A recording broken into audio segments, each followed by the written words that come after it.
guys, it's DragonFeather, and I'm going to be going over crystal grids today. Now these are all the stones I work with or I know the names of. Some of them I do not know the names of, like I do not know the name of this one. If anyone knows the name of this stone, please let me know. It's really white.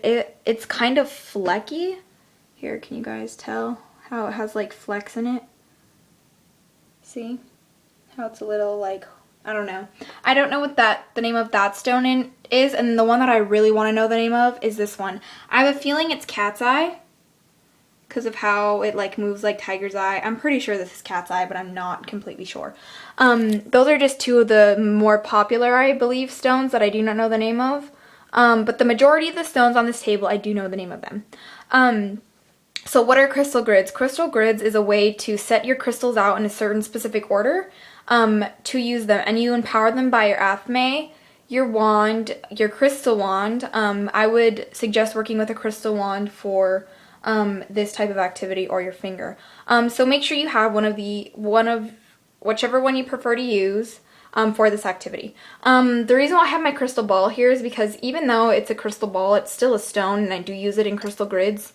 It's a serpentine, and it's huge, and it's gorgeous, and it's amazing. So that's why it's here. I have two of a lot of different stones, like here's my amethyst, rose quartz, tiger's eye. I'm in love with tiger's eye, you guys. And citrine. And then my quartz right here. I don't know what this is. I got it in 5th grade when we were doing a crystal project. A lot of them are, like this is calcite, this is feldspar, this is sandstone, this is, I don't actually know. I mean, a lot of people have told me that this is black tourmaline, but I'm not quite sure. And then this is Ness. Alright, so anyway, enough with that. What are crystal grid? Well, how to do a crystal grid. I have all my crystals set up here, but I'm going to just show you how to set up a simple crystal grid. So I'm going to take all of these off. And the one I'm going to use to show you guys is I'm going to use my serpentine. And I'm going to use some clear quartz for clarity of the mind and that of the sort. I'm going to be using some citrine for cleansing purposes. Some amethyst for protection. Some moonstone for femininity. I like to use my moonstone because I work extremely well with it. But anyway, here we go. Alright, so what you're going to do is the main stone. You can use crystal grids for anything, by the way. You can use your crystal grids for empowering things. You can use your crystal grids for cleansing things. And you can use your crystal grids for protection. Anything you can use these things for. So I'm just going to set up a simple one. So here I have my serpentine. I'm sorry, you guys. I'm still learning about serpentine. But its properties escape me at the moment. I just like to use it as a middle stone. So here I have one piece of tiger's eye, and here I have another. And I'm going to put them on the left and the right. For protection, I'm going to put my citrine point that makes my hand go numb right here, pointing to the middle.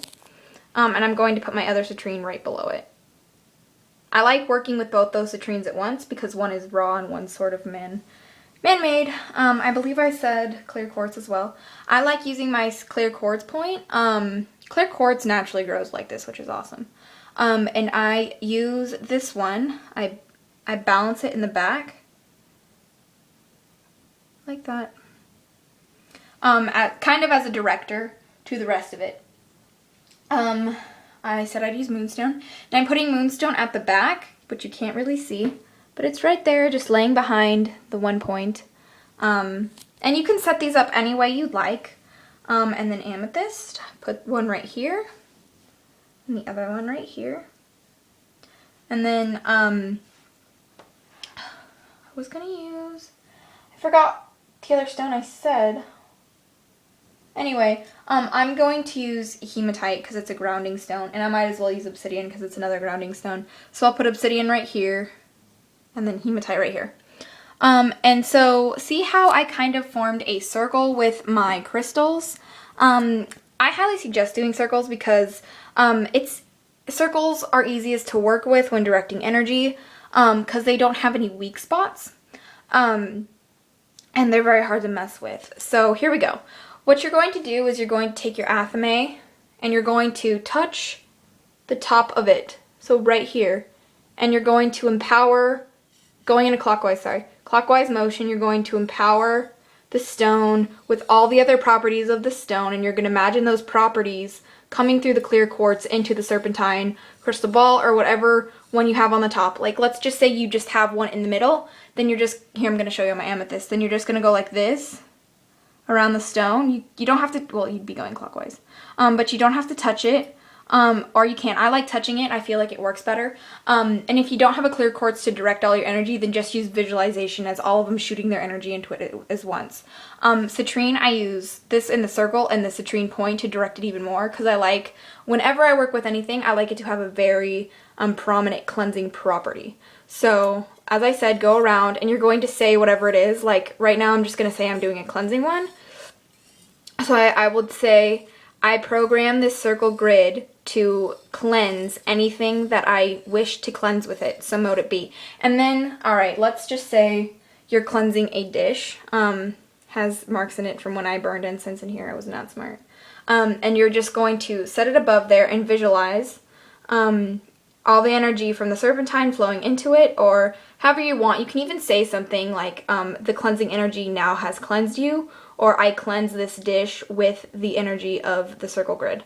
So on and so forth. And yeah, that's basically what circle grids are. You can use them for anything that you want, you know, blah, blah, blah, blah, blah, and they are very helpful. So if you guys have any questions, please let me know, and I will help you guys out, because circle grids is something that isn't really talked about very often, so I will definitely help anyone who needs it. Alright, but until next time, blessed be, and bye!